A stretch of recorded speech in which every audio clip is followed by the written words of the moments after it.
Live from WTVO Rockford and your home team. Eyewitness News at 5 starts now. A busy Rockford street closed for months for construction is officially open. The multi-million-dollar project is expected to enhance the West State Corridor.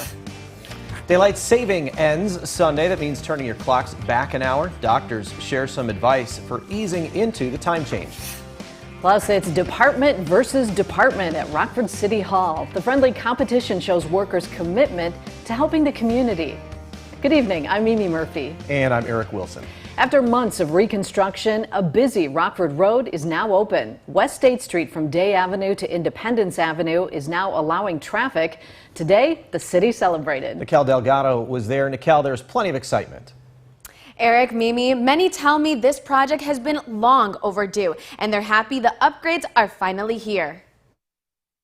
I've been in Rockford for many, many years, and remember before the development happened what things looked like, and it's just a tremendous thing. A multi-year effort to revitalize the gateway to downtown Rockford is now complete. Another part of West State Street is now a 4-lane road. CEO of Crusader Community Health, Sam Miller, says these improvements give the community a sense of pride.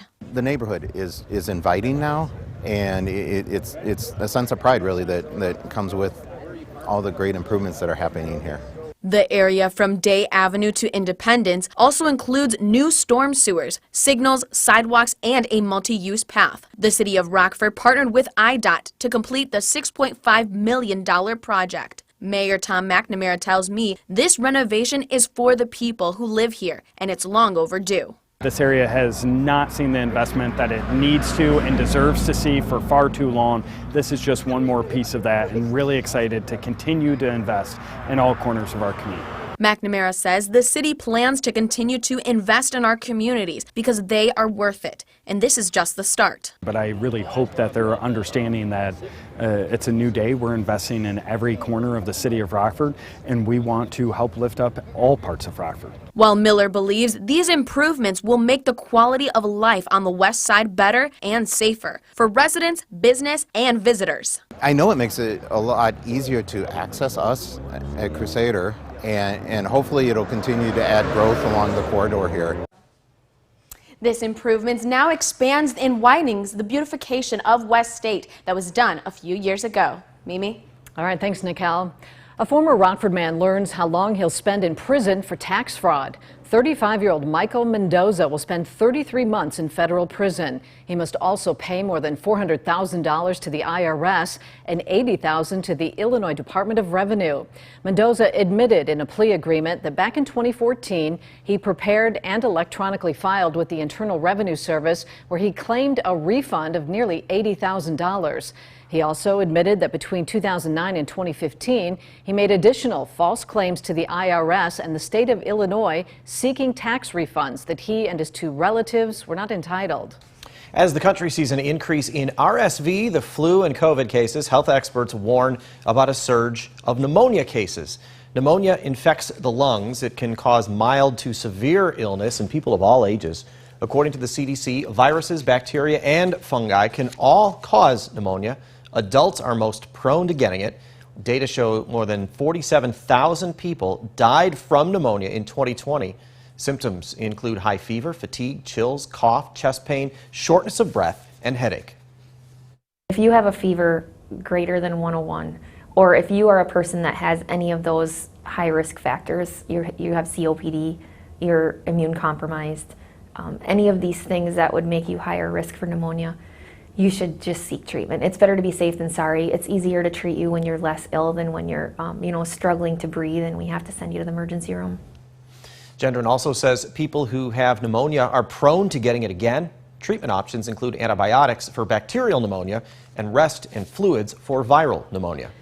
This Sunday, we turn back the clocks by 1 hour, a practice that's linked to health concerns. While getting an extra hour of sleep is great, studies have shown that moving from daylight time to standard time disrupts natural sleep cycles. Studies have linked changes in time to heart attacks and to mental health disruptions.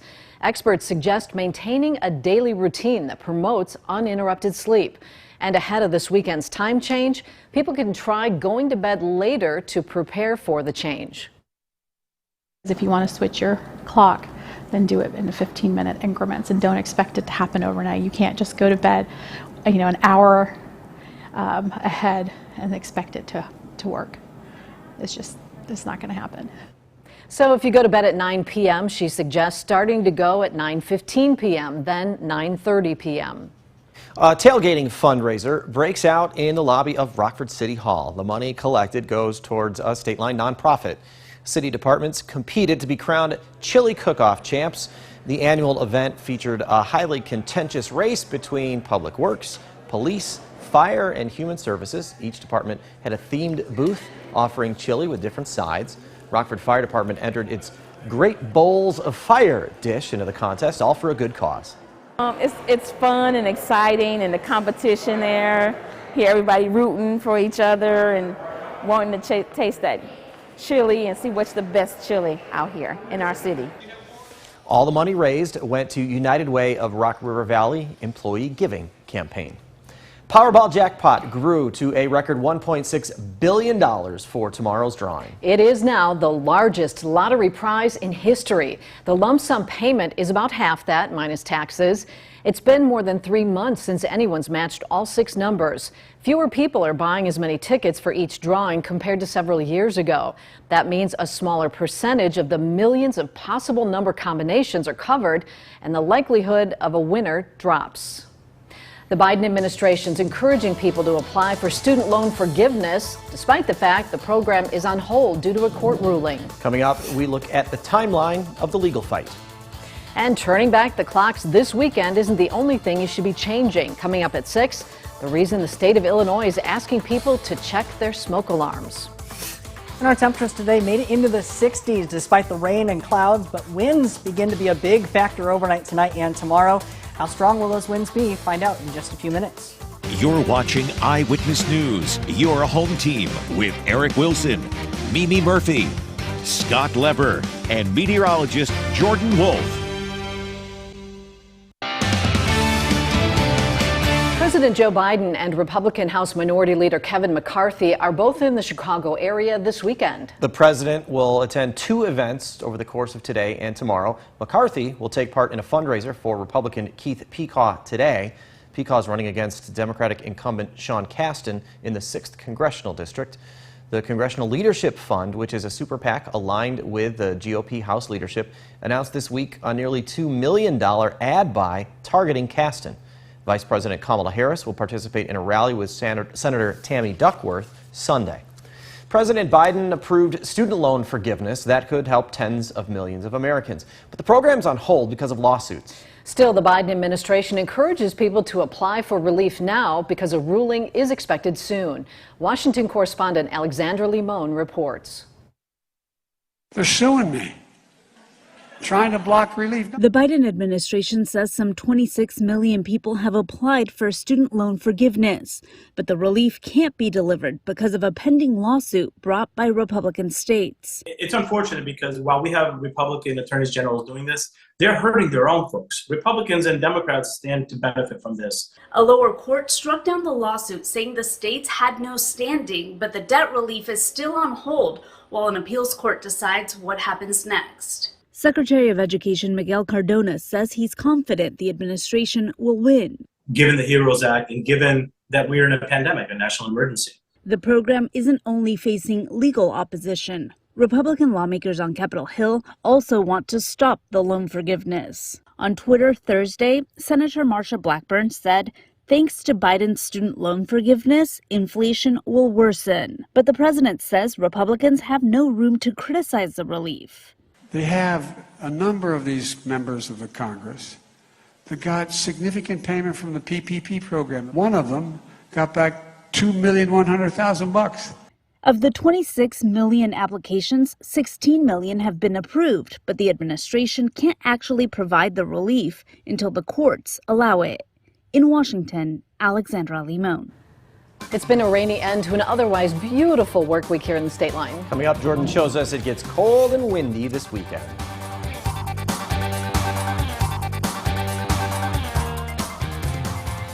Now, your first warned weather forecast from meteorologist Jordan Wolf. Well, it's been a very active start to our day today, and not only here locally, but also a little bit further off to the south. Across parts of Texas and Oklahoma, a severe weather. Well, that's what we're seeing right now. Plenty of tornado warnings, severe thunderstorm warnings, and flash flood warnings, all associated with this same low pressure system that's bringing us the severe weather that we had earlier today, as well as the showers and storms that currently are working their way through the state line. We had a little bit of a dry spot earlier, but those showers and storms beginning to work their way back into the area. Quite a bit of lightning across parts of Rock County, Winnebago County, down into Ogle County as well. A lot of that torrential rainfall working in as well. That'll continue into the overnight hours tonight and throughout much of the day tomorrow as well. A very active pattern and lots of rain beginning to fall here out in Freeport. A very wet look at our SkyTrack camera. Also the winds picking up as well, and the wind's not a huge factor at the moment, but continuing to pick up overnight tonight.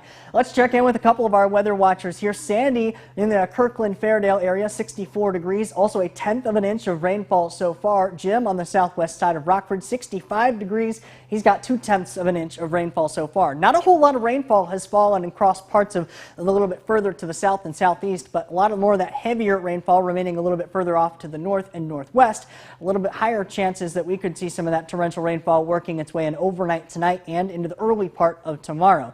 Temperatures right now remaining in the 60s for a lot of us. Still 66 degrees in Rockford, 60 though in Freeport, 50 out in Galena. Those temperatures, a little bit of a temperature gradient working its way in with this strong system, and that continues to remain the case overnight tonight and through much of the day. Winds right now are not a huge factor. We're still seeing those winds anywhere from around calm to around 15 miles per hour, but those winds will pick up quite a bit overnight tonight and throughout much of the day tomorrow, picking up close to 40 or 45 miles per hour as wind gusts overnight tonight. Temperatures, because of that strong south wind, do not fall far, only to about 60 degrees. The showers and storms continue to remain the case throughout much of the overnight tonight and into the day tomorrow as well.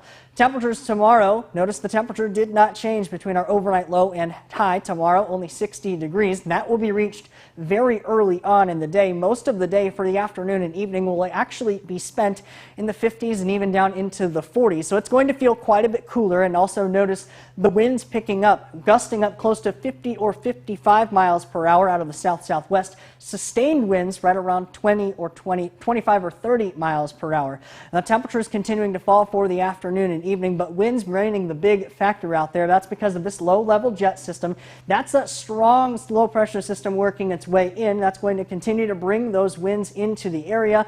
Now these winds are just above the surface, around 80 miles per hour. Translated down to the surface, that's where we could see those wind gusts up around 50 or 55 miles per hour to the afternoon. That's where we have these wind advisory in effect for the entire state line throughout the afternoon and evening hours tomorrow. That goes into effect at 4 a.m. tonight and continues through all the way throughout tomorrow evening. That's when we see that low pressure system working in. If we break it down with Futurecast here, that's that working its way in from the south. That's going to bring us those rain showers, and notice a much clearer pattern once it moves out. Locally, we continue to see those rain showers working in throughout these next few hours into the overnight tonight. Some heavier rainfall working in as well. A little bit of a dry pattern throughout much of the early tomorrow morning, but this line of showers and storms right along that cold front could provide a little bit more of a strong chance for some severe weather tomorrow early morning. A very low chance, but definitely something we still need to watch out for with that linear system and lots of strong winds. We could see a chance for a brief spin-up tornado or two, so definitely make sure that you're remaining weather aware early tomorrow morning.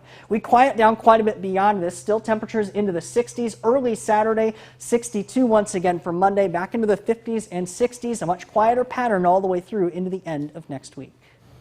Pretty active day coming for us tomorrow. Thanks, Jordan. Scott's in next with sports. Two local high school football teams are ready for more playoff action. Scott fills us in on the matchups. Now sports with sports director Scott Lever. The IHSA football playoffs pick up tonight with the start of round 2. The Byron Tigers will be one of 2 local teams in action. They made the road trip to Seneca, which is east of Ottawa. The Tigers won 9 straight games. They won 6 straight playoff games going back to last season. Tonight should be their toughest challenge since their season opener against Stillman Valley. The Seneca Fighting Irish are undefeated. Seneca beat Winnebago by 28 points last weekend in its playoff opener. The Rochelle Hubs are our other local team that will play tonight. The Hubs having a 7 o'clock kickoff at Johnsburg. The Hubs and the Skyhawks are rivals in the Kishwaukee River Interstate 8 Conference. The Hubs beat the Skyhawks 60-34 in Week 3 of the regular season. Our other local teams will play tomorrow. The Dakota Nation will be out to cheer for their Indians. They'll host Ottawa Marquette in a 1A playoff game at 1 o'clock. Ottawa Marquette is a perennial playoff team. The Crusaders have a record of 9-1. Now, Dakota celebrated its first playoff win since 2018 last week when the Indians rallied to defeat Iroquois West 16-14. There's a different level of excitement throughout the school and around the community. There's kids that aren't football players or involved in athletics excited about the game, and so these kids really did an unbelievable job kind of bringing the community together. Ottawa, we played them week 1 last year, and then in 2018 we played them in the second round of the playoffs. They've got a good squad, good team of players, but I think we do too. The Forreston Cardinals ready for more playoff action, this time with a home game. The Cardinals will host Chicago Hope Academy. Cardinals got some much-needed momentum last week when they won a playoff game at Peru St. Bede, 46-22. I think that was a huge confidence booster, just especially after how the season went and finishing 5-4, knowing we were going to have to probably go somewhere and play. So to be able to go and play on the road and play a higher seed who has a better record, it definitely helped us with our confidence. Chicago Hope is undefeated. The Eagles defeated only 2 teams with winning records during the regular season, but those teams were Ottawa Marquette and Quincy Notre Dame. Reagan Holgate and I will have much more on tomorrow's games. Tonight on Overtime, that's live at 11 o'clock on Fox 39. We'll also have our Nick 10 Fab 5 players, and we'll bring you a feature story on Sycamore quarterback Eli Meyer. And that's sports. We'll be right back. Jordan's back with a very colorful radar. Right, and we actually saw the rain showers, even a few thunderstorms that moved their way through earlier into the day today. Those are going to continue to work their way through during the evening, overnight hours, and even early into the day tomorrow. The First One interactive radar from Rockford Auto Glass and more there on mystateline.com continues to show those rain showers working their way in. Temperatures tomorrow will start out very warm, actually, and that's because of the strong winds. We're seeing wind gusts close to 50 or 55 miles per hour throughout much of the afternoon tomorrow. A wind advisory in place for much of the day as well. Temperatures starting out very warm, around 60 degrees, but dropping throughout the afternoon. We're much quieter, though, for the middle of the week and into early next week. Thanks, Jordan. Thanks for watching. Stay safe.